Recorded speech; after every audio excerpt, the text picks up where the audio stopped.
Welcome to Two Guys Show on the EdReach Network, giving educators a big voice. You've reached episode number 2 on September 3rd, and we have Erin Klein with us tonight for the Two Guys Show, our good friend Erin Klein. How are you, very Erin? excited about. Hi, I'm great. How are you guys? Good. Just kind of for if this is your first time kind of joining our show, we're going to talk about the latest in educational technology. Each week we'll talk about the best things that we've heard about in ed tech, and just cool things that we know of educators that are doing it with educational technology.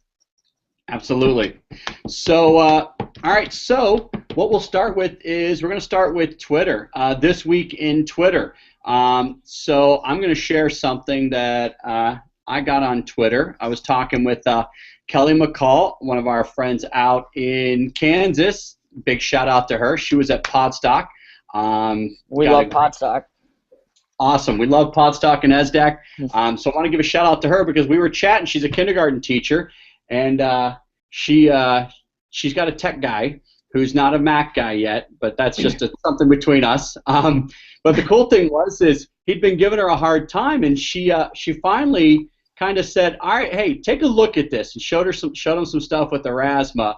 And it was so funny. The tweet was awesome. I said, "How do you respond?" He goes, "Shut up! That is so cool." So she said, "Score 1 for us." So that was. Isn't that usually the response though when you show it? People are just so excited about it. Or if it's little kids, they're like, "Oh, do it again! Do it again!" So. Yeah, exactly. That's why the hashtag power of AR is just so incredible because we've all seen it. As we show it to people, it changes their world. And another short story, yesterday was a holiday, and where I'm at, here in Michigan, all of us here in Michigan, is the last day for our pool. So I had shown some friends of mine the $20 bill trick and stuff, and I saw one of my buddies. $1 bill is better. Yeah, right, 20. So I showed it to him. Actually, I have to admit, he saw the $1 bill first. But then he comes up to the pool, and we were talking about augmenting his business card. When we were at the party. Well, he comes up to the pool and we were talking. It's like, "Hey, you got to show me more stuff."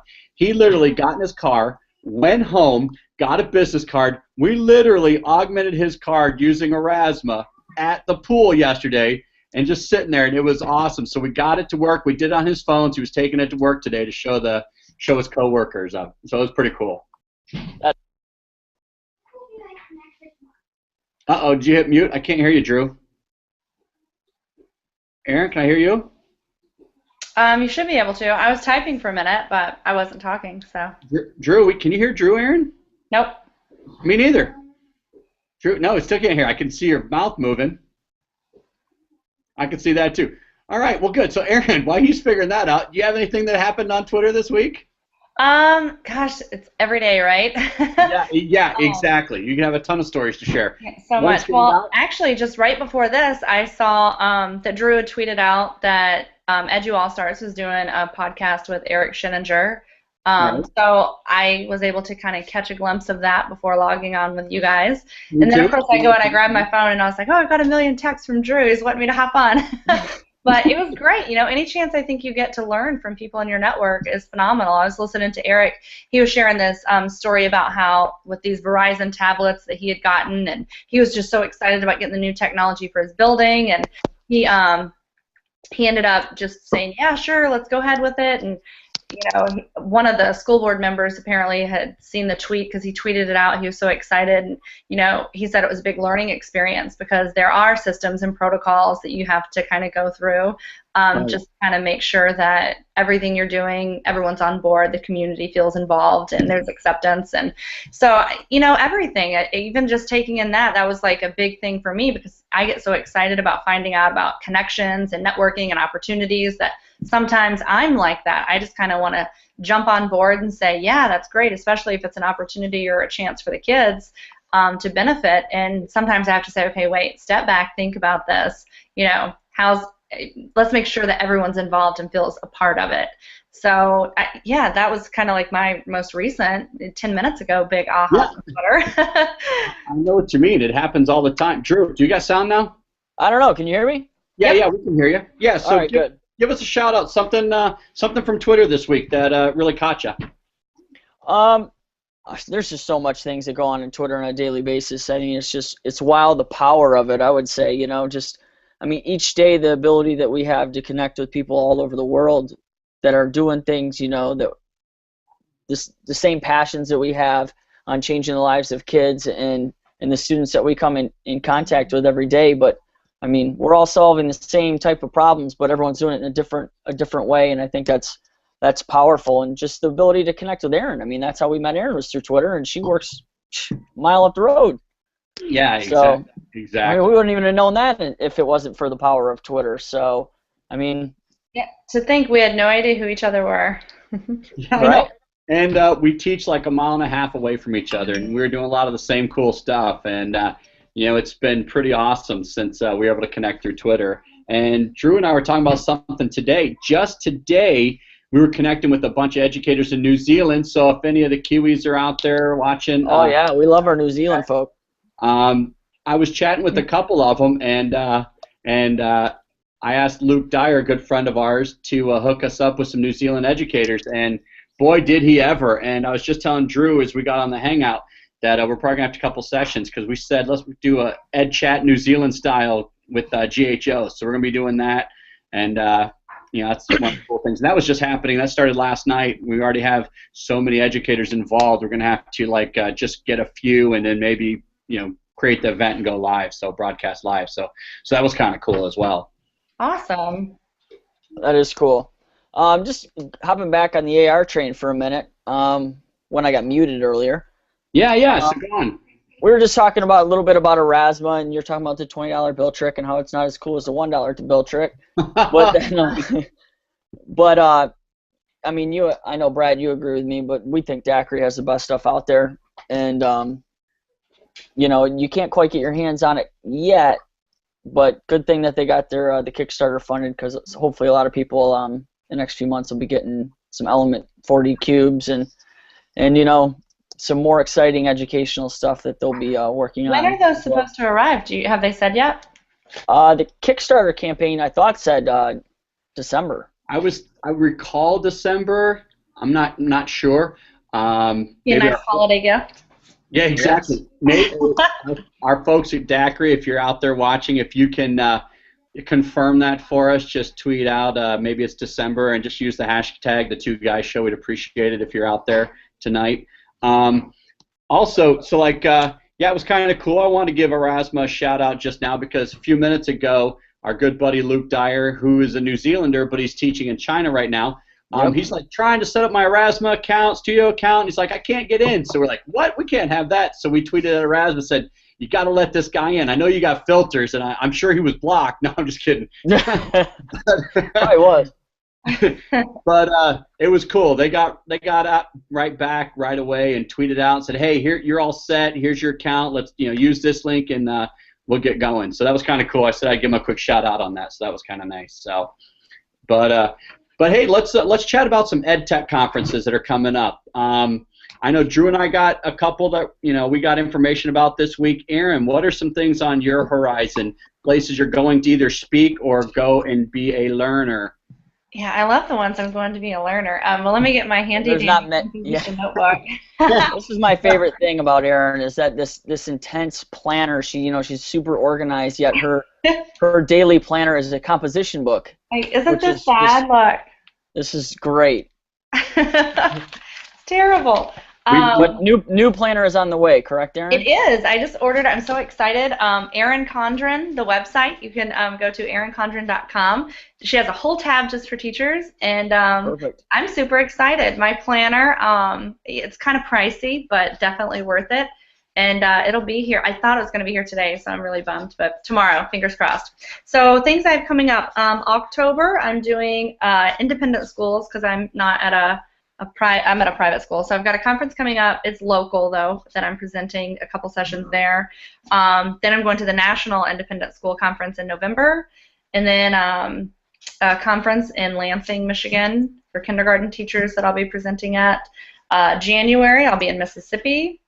March, I'll be at McCall in Michigan, and then in April, I'll be in Nebraska.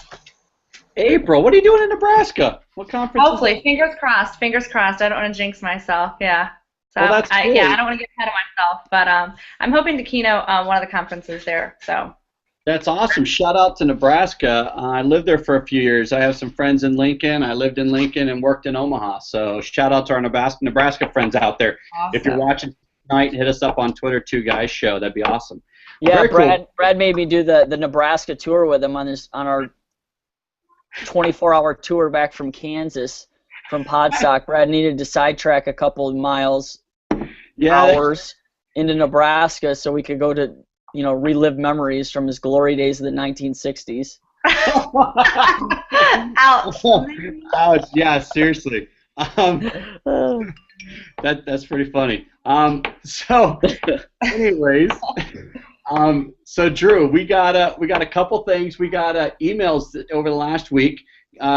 What's one of them we got an email about? Just bring up one and we'll chat about, and then we'll bring up the second one. I'd say we're really excited about the FETC conference in Orlando at the end of January. We got a 2-hour bring your own device session that we'll be doing down there, setting people up with accounts on one of our favorite things, the 3-ring, kind of giving crash course on 3-ring and getting everyone set up with things, and then of course we're gonna be busting out some augmented reality and showing people how to use the studio account, create auras on your device, which are device specific, everybody. So we've gotten several tweets and emails about that today, that if you create auras on your device, they will only work with your device.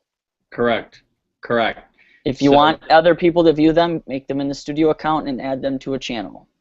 Exactly, and of course, more stuff on Erasmus tutorials on our blog, twoguystomypads.com. But yeah, we're looking forward to that trip down to Orlando in January. FETC 14, that will be awesome. Hoping to get an extra day there and maybe go to Disney World. I'd love that. We'll see. Don't know how long we're going to be down there. But we also got an email just this last week about the K-12 online conference, and that's partly sponsored by our good friend Wes Fryer.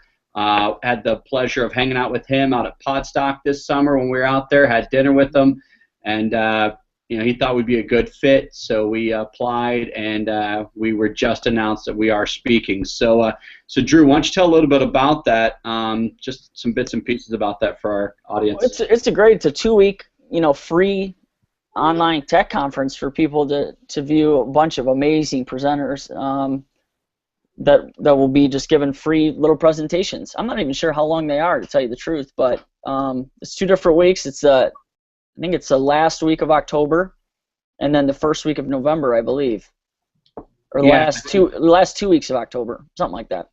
But it's free, so I mean that's kind of like everybody loves free, right? Yeah, exactly. So check that out. Of course, we'll be tweeting about it. It'll be on our blog. And also, one of our new friends, Shannon Miller, is going to be keynoting that. Met her briefly at ISTE at the ESDAC karaoke party, but we were chatting on Sunday on Twitter, and we're going to be hanging out and chatting on a GHO in a few days. And so, Shannon, looking forward to that, and looking forward to K9, K-12 online conference with you as well. So, all right. Well, let's see. Next, we'll do some shout-outs at the end. But, all right, so I want to hear from both of you. Pick something from augmented reality, either an app or an application in the classroom that you really want to share with people. Just something short, either an app by name or just a quick thing, so we can just kind of make sure we get some people on board with that and shout that out. Erin?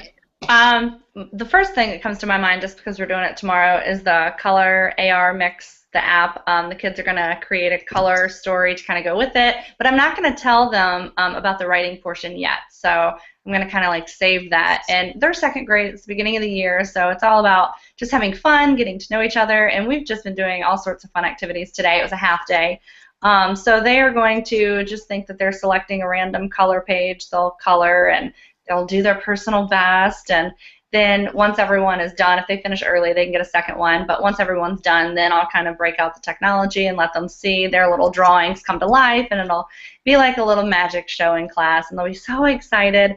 And then if it happens the way it did with Riley, my daughter, when she did it, she was so excited. She just immediately, she did the one with the little girl, and she pops up in the living room. kind of starts Oh, dancing yeah. around. Riley That's immediately. Brad's favorite. Yeah, of course. Exactly. So Riley just started telling this like creative story to go with it, and she just like wandered off and grabbed paper and just started writing all about this little girl and her adventures. And I was like, I've totally got to use this in class. I could just see the kids going crazy about it. So Jacob, of course, he's 5. He chose the big dragon coming to life and breathing fire, and that's an awesome one. Awesome, love that. they're just fun. And he didn't grab pen and paper to tell a story, but he's just orally telling a story. And I can't wait to see what the kids are going to do with it tomorrow. So I'm very excited about that. That's awesome. And I know Brad and our good friend Tech Ninja Todd out there got a glimpse of my little night project last night, because I've got nothing better to do. Were you coloring the night again? Oh yeah. So no, I didn't color because I was supposed to. I ran out of time. But what I did is I bought these little puzzles, just blank puzzles that you can usually draw pictures on or whatever. The color break apart pieces. On the teacher store? Exactly. So you bought those? Okay, cool. Yes, I did buy did. them. You bought those. But what I did is I took one of the color AR sheets and I shrunk it down so it would fit the puzzle, and then traced the puzzle pieces onto it, and then cut them out and taped them to the puzzle. So it's now an augmented reality puzzle with the color AR sheets. Have you heard of Mod Podge, like the glue that kind of I wonder if that would work to kind of adhere, fix it, make it better. I don't know, go ahead. I was just thinking out loud. It might, but I'll tell you what, when tracing those pieces onto the piece of paper and then cutting them out and then trying to fit them together, it was a chore last night. It was a project I didn't think was going to be that crazy, and it turned out to be pretty intense. But I mean, once you start it, you got to finish it, right? So I had to see how it worked, and it worked. It was pretty sweet. Did you bring it in today? I did, but we didn't have time. We only had time to create our own personal Twitter handles today in class and stuff like that. Yeah, Drew didn't have much time with his kids today. Now that he's teaching the big kids in 4th grade, it's like safety meetings, kids gone for an hour. Recess, kids gone for an hour. Oh, by the way, I'm your teacher, Mr. Manak. See you, kids. I'll see you at dismissal time. That's right. That's kind of how it went today. It wasn't too bad of a day back, let me tell you. No, it was good. But, hey, I want to show what we're talking about. I've got a copy here. These are some color AR sheets. It's a company out of, I believe it's Australia, and they are kind of a lot of the... It might be out of New Zealand. Well, it might be, and I apologize if it's New Zealand. I know it's down there, guys, but they are kind of all the rage right now because the application is so killer. You've heard Drew and Erin talking about this. They have multiple sheets. There's obviously my favorite one where the girl goes and walks around her room and stuff apparently. So that's what they look like. So check them out online. Color AR as an application. The first page is free. The multiple pages cost you $1.99 or $2.99. It's not bad. It's definitely worth it. Yeah. So last night, Drew, Todd, and I were all on group text. That's where I got to see apparently some of my yearbook pictures that Todd was creating last night. Both Drew and I was fantastic. So if you want to see what I look like in the 60s with the giant big doof afro, you can go check that out on Twitter. It was pretty interesting. These two, just for those who don't know, Drew and Todd have all these little things they go back and forth in group texting with about getting each other back, and so they create all kinds of pictures for each other, and it's hilarious. So, but anyway, so I'm going to do that as well, color AR. And Shannon Miller just posted something on her blog, Van Meter Voice, about the dot day, and I think they added a page, if I'm not mistaken. Yeah. Drew. Yeah, Drew brought in the updates this morning and gave me a copy. So, Drew, you want to mention some of the updates real quick? Yeah, the dot day is September 15th, Worldwide Dot Day, and it's not one on their website. You can go to the free pages, and it gives you a link to actually go to a different page where you can download the dot day one. As our friend Mike Mavinsky, just fellow Bloomfield Hills music teacher, he also just sent a tweet out about the Gustafer one, which is the one I was telling you about with the song where the guy jumps up and down on the cake and everything. And yeah, that's right. That one's pretty cool. The hot air balloon is a new update, which just isn't bad. And then they've kind of changed even the older ones where they're interactive, like the what was the one you were showing a minute ago? Oh, I showed like I've got the bird here and the girl and stuff like that. Yeah, well, the dragon one is the one I was thinking of. Is where the dragon. Usually in the past it would just breathe fire and stuff like that, but now it's got like buttons to make it breathe fire and some of the other ones you can like make the dog run around the house and stuff like that. I mean, they're a little bit more interactive with different click-throughs and things like that. So it's it's definitely getting better and better. Yeah, we just Brant just tweeted. He said, "Where do we find the color pages for AR?" It's Color AR app. I don't exactly know exactly how you spell it when you look for it. Todd tweeted it out and answered him back. Okay, cool. So, and then also, hey, Nancy Magnum's joining us. Hey, Nance, nice to see you. One of our favorites from Podstock. Absolutely, awesome. She's rocking it down there in South Carolina. Is it South Carolina? She's in North Carolina. She's in North Carolina. She's in Raleigh. Raleigh, North Carolina. Shout out to Raleigh, North Carolina, and all the awesome educators down there. Erin, I want to talk about Erin's classroom design because she just took on this crazy project of getting rid of desks this year, and even her own desk, Brad. And so I told her I think that I wish I had the. I don't even know. I wish I could do that. I just don't have it in me yet. I'm too scared to do it. Well, the cool thing is, Erin, is I was chatting with somebody at work today, and they didn't even know that you're going to be on the show today. And I was talking about when we were presenting last week in Marysville, like, oh yeah, she got rid of all her desks and stuff. I said, yeah, it was a pretty cool project. She's seen her breakfast nook and all that stuff. And so why don't you kind of fill us in how this all happened, how the transformation was, because I know you blogged about it and posted pictures, as you went through the process. And for teachers like us, for teachers like me, and it sounds like Drew as well, it's not easy to change from that very traditional setting where your comfort level is. And so, you had to accept this challenge and this change. So why don't you walk us through a little bit and kind of give us the backstory and tell us what you plan on doing with this year, how it's going to change your classroom. I think, first of all, when I taught first grade, I had a humongous room. So I had different areas kind of sectioned off. I had my traditional desk area, but then I had this gorgeous little reading nook, and then I had another centers area, and then I had a guided reading area. So I just had tons of different seating arrangements. And then when I went to the middle school, my room was much smaller. And so I still wanted to keep that nice reading area because I saw how much the first graders enjoyed it. And kids are kids. It doesn't matter if they're kindergarten or if they're seniors. So I kind of kept that same seating arrangement area, but middle school kids are a lot more rough on furniture, so it didn't last as long. I would definitely get more durable furniture, not wicker, for middle school and secondary. Worked well for the first graders. But, the middle school kids loved it. They would seriously just grab books and just go sit down, and they would really come to class quick because there was furniture. They wanted to get the good spot, so no one was ever tardy. It was wonderful. And that part was nice. But then when I transferred schools and I went in, and the room was very small. It was designed to be an old music room, so it was long and narrow, and there were a lot of large, bulky desks in there. And so it was a really awkward environment to kind of teach and maneuver and move around. And I found that the kids who were sitting in the back, it was really difficult for me to kind of get to. So I just started thinking about different opportunities for seating, and I figured out that if I put tables in there instead of desks, it would be a lot better. And when the kids came in today, it was wonderful. Our headmaster came in, and he loved the room and he loved the space. And so I asked him, I said, so what do you think? And he's like, I want to see it work in action, And he saw the way that the kids were kind of moving and responding. And it was wonderful because I just have two large tables, and I can stand right in the middle of them and talk to everybody at once, and they can kind of see everyone. It's just great, all the views and everything. Brad, you are cracking me up. What's going on? Oh, the Twitter feed about my big hair and the thing that Todd did. I didn't know you could. I thought my camera was off. It's totally ridiculous right now. I can't even. So sorry. No, you're funny. I just kind of saw you. Stop it, everybody. The Twitter feed's crazy. I told you, Brad, you couldn't multitask with that Twitter feed tonight. You get a completely off task. All right, I'm back on now. But Erin, go ahead. We saw you a couple weeks ago, when we were working with you for that presentation. So you still had a good bit to go. So you all settled in now that first day's here, and are you 100% done? Are you 90% done? Where are you in, realm to wanting to be finished for you as far as having it set up?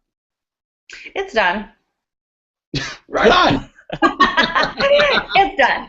It's as done as it's going to be. My attention now is not on designing the space, it's on the students. So whether or not I want it to be done, my focus is now on the children and their learning and not setting up the space for them. Anything that we do now is going to be the children's input on kind of redesigning the space to make it more comfortable for them.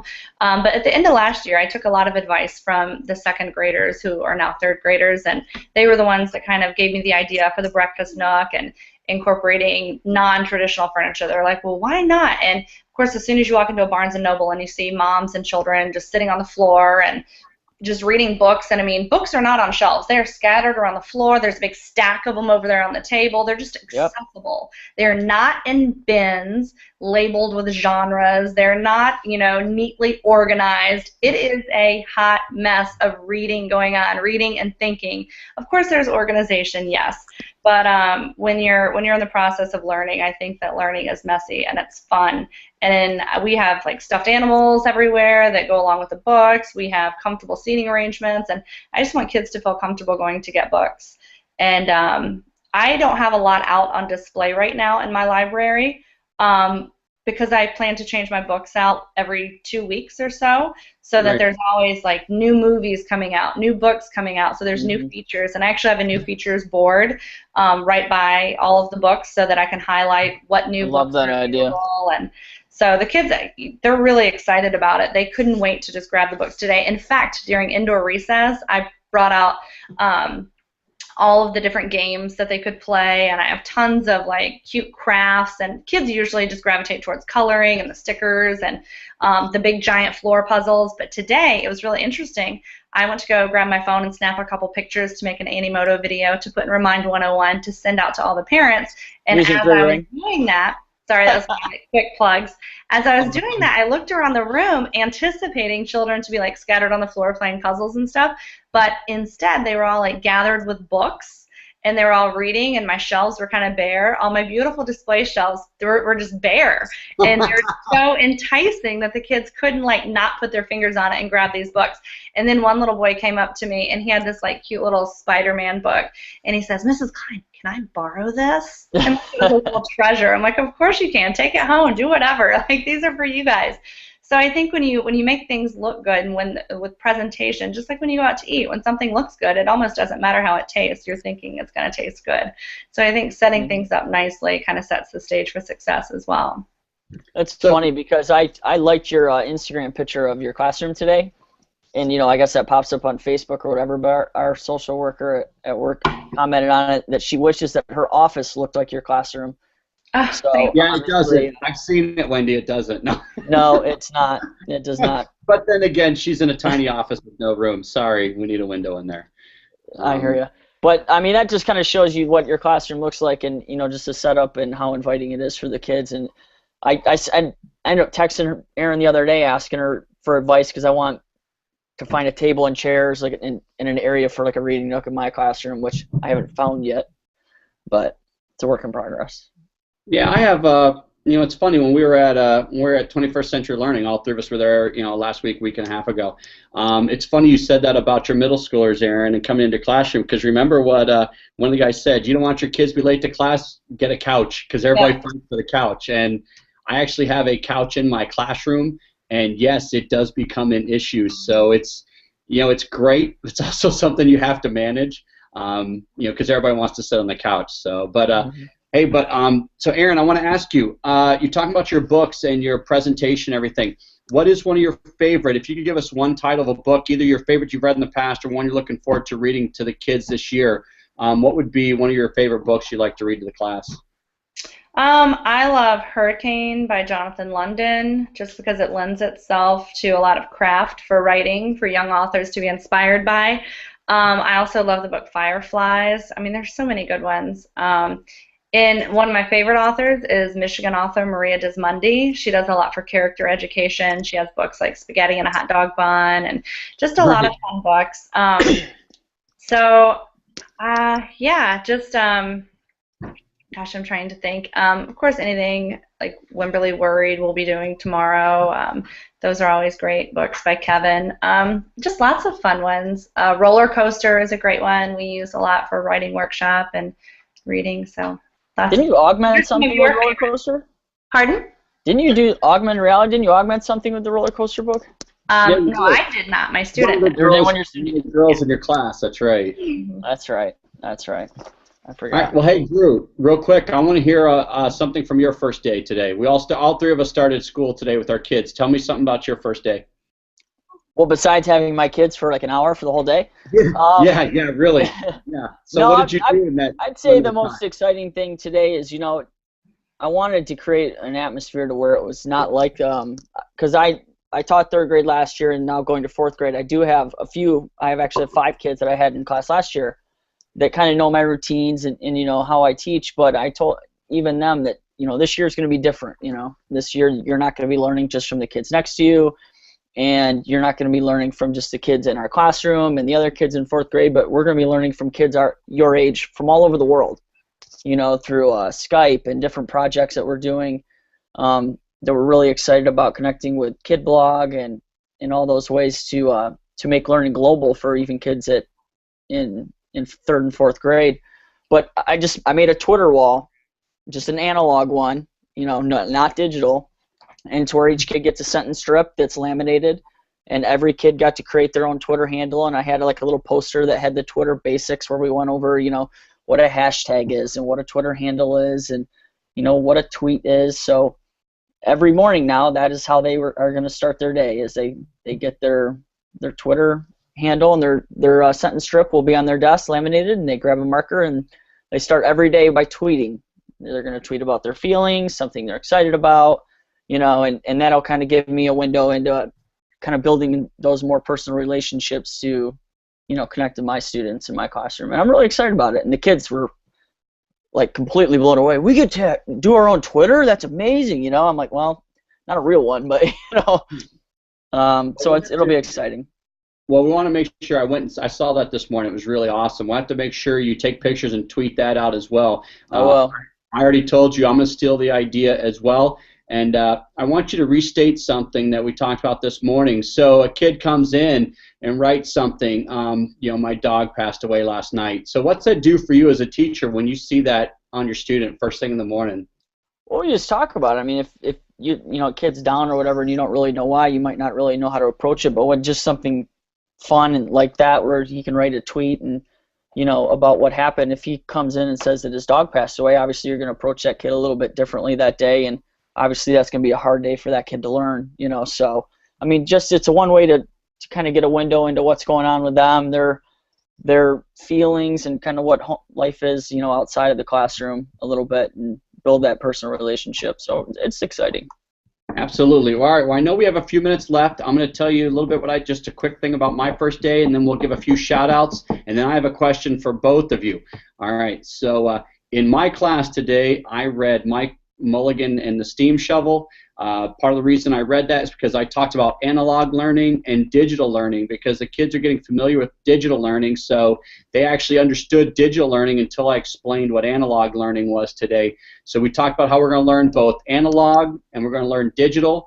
We're going to do and learn and work with both crafts. I know you talked about writer's craft and stuff, so we talked about being an author, and we're going to use the traditional craft, analog and write and create, both, writing with pencils and creating with crayons and stuff. But I said also we're going to look at digital learning, and then we went in and talked about doing Google Hangouts and Skyping with educators in classrooms from all over the world. So sounds like we all had really good first days.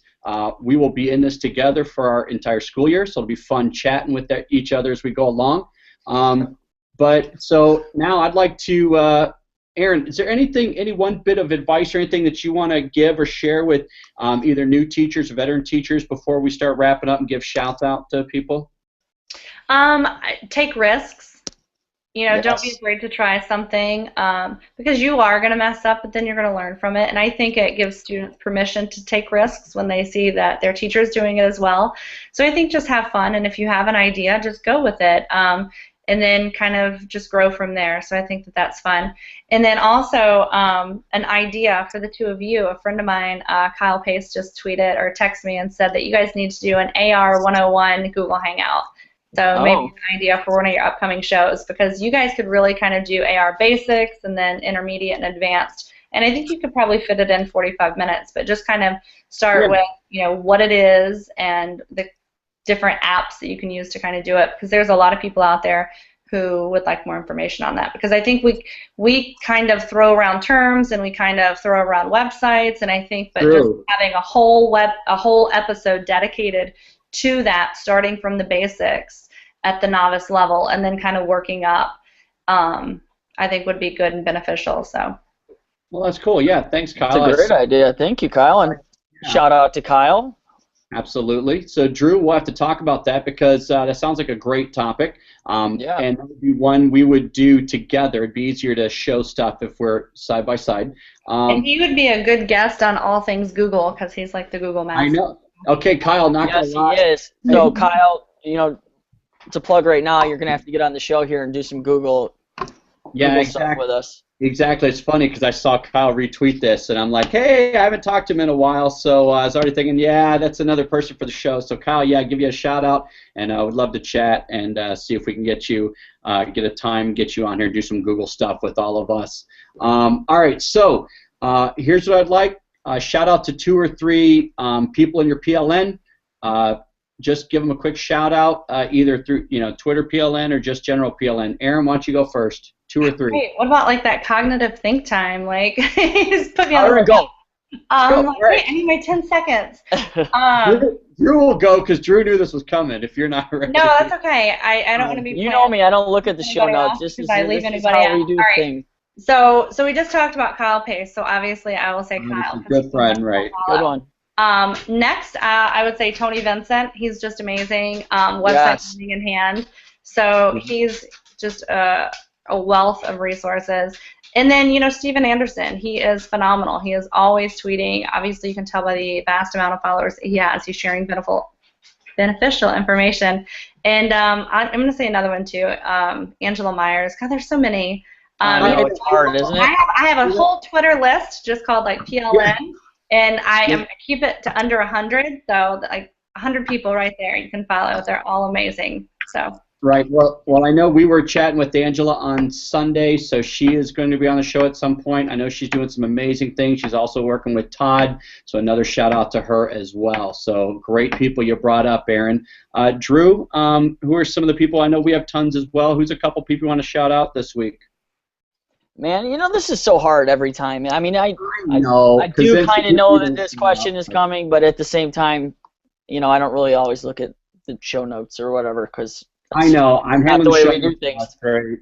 So, oh man, Nancy, right, I'll give Nancy a shout out, Nancy Magnum, because she's awesome and she connected with us out at Podstock, and we just developed a cool relationship and was able to connect with her out there, so that was a lot of fun.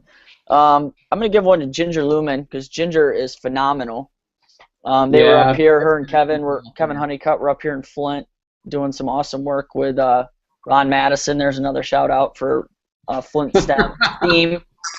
And the things that they're doing up there in Flint, trying to change kids' lives with education in the school they're starting. So I'd say that those are the ones I definitely will give a shout out to tonight. Oh, and Erin Cross, because she sent us a pretty cool email the other day that definitely probably made our week.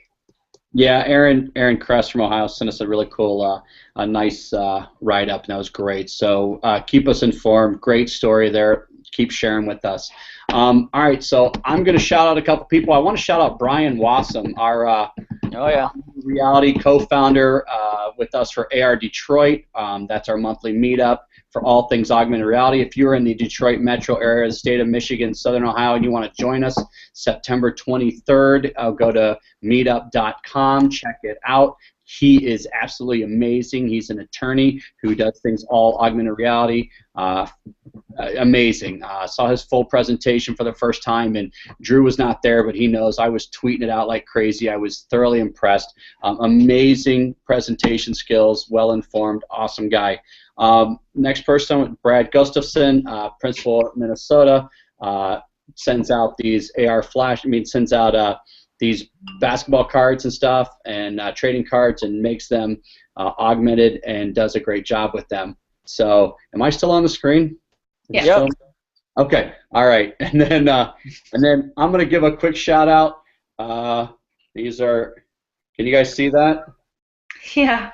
Is that a soccer jersey? Yeah, this is my team. This is my soccer team. I got some of my my buddies watching tonight. So we have a game Thursday. So shout out to all things soccer, both MLS, the European, and of course my men's league. Giving a nice shout out there. So Nice.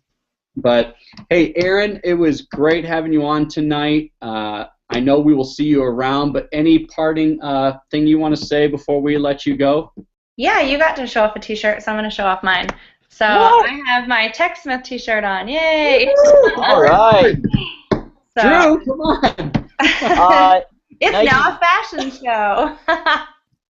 Right? Hey, where are your kids? I know Jacob isn't sleeping yet. Yeah, it's back to school time. He actually fell asleep on the way home from when we went out to dinner. So, All but right. then he woke up when we got home. Well, He sleeps in the car everywhere, right?